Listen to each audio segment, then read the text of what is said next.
Il DJI Mini 3 dovrebbe costare oltre 1000 euro, almeno se i rumors trapelati in rete nelle ultime ore dovessero rivelarsi corretti.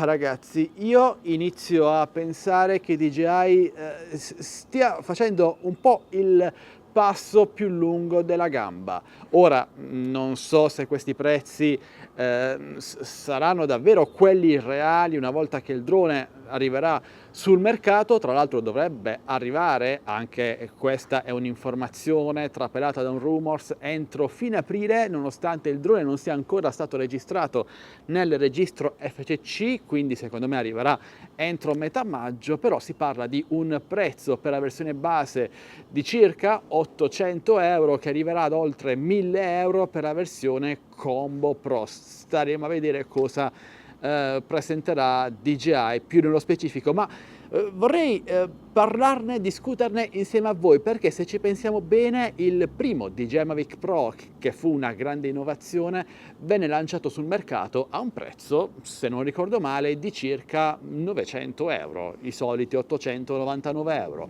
E ora vedere il piccolino, che dovrebbe essere pensato per un pubblico di hobbisti, di amatori, di chi usa il drone la domenica, proposto allo stesso prezzo, beh, mi fa storcere un po' il naso. In questo modo rischiamo di rendere questo bellissimo hobby sempre più elitario, perché alla fine DJI è il marchio di droni che acquistiamo tutti, ha un po' il monopolio in quanto la concorrenza è quella che è. Ok, c'è Autel che non ha fatto un grande successone, perdonatemi, con l'Autel Evo Nano e il Nano Plus, c'è Skydio che ancora deve arrivare in Europa nonostante i proclami da anni e anni.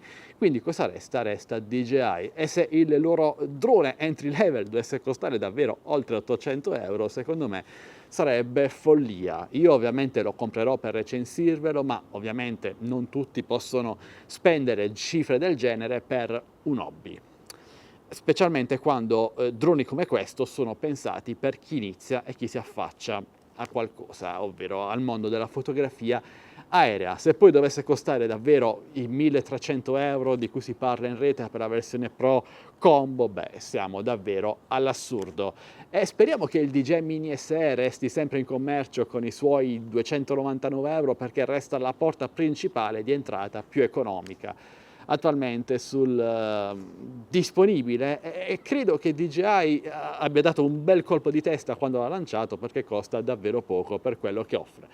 Ma staremo a vedere se il DJI Mini 3 costerà davvero così tanto oppure no. Io spero sempre che costi, lo so che è sempre tanto, ma 600 euro il base, massimo 750 euro il combo. Queste sarebbero cifre più ragionevoli, considerando che si tratta di un drone completamente nuovo, con sensore anticollisione, un sensore fotografico migliore, e potrebbero anche starci.